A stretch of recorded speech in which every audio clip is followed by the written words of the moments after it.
English step by step, third conditional, step 3.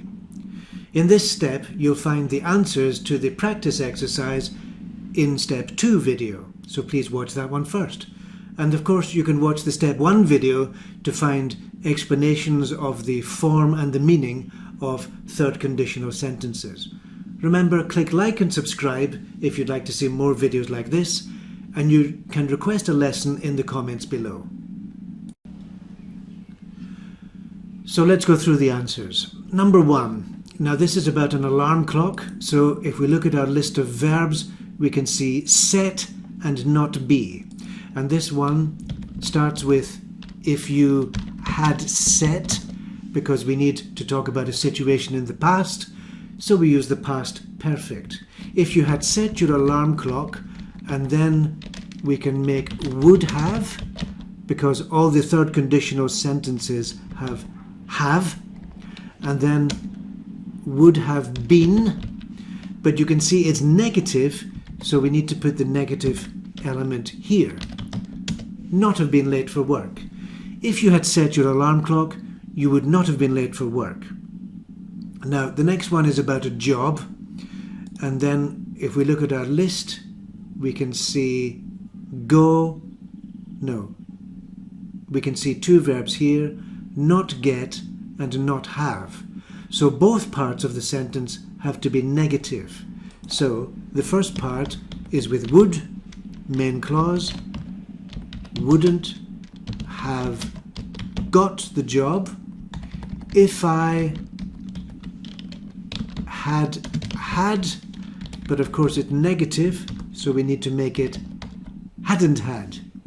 I wouldn't have got the job if I hadn't had a driving license. Now this third one is about feeling sick and being at home, so we need to use the verbs feel and stay, and they are not negative, so we can say if I had felt, that's the past perfect tense.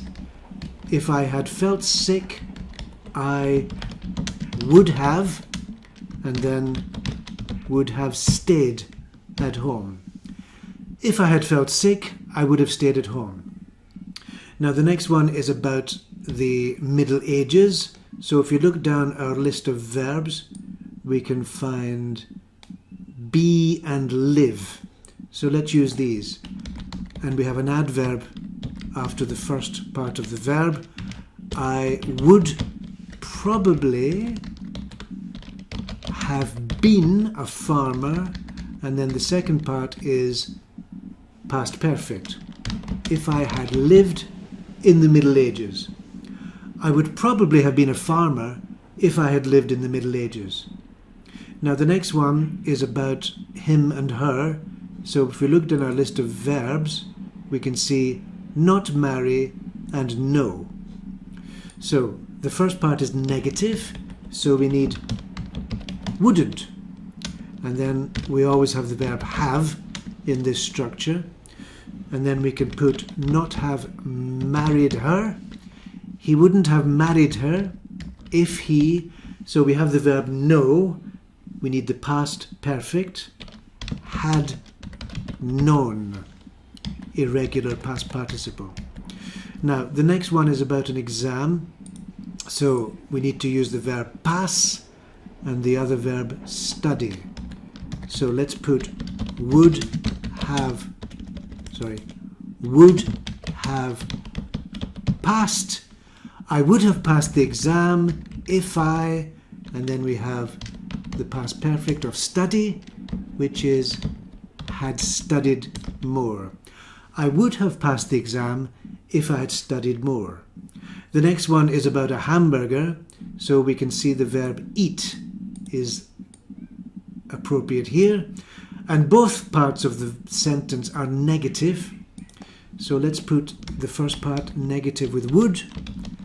The first part is with the past perfect.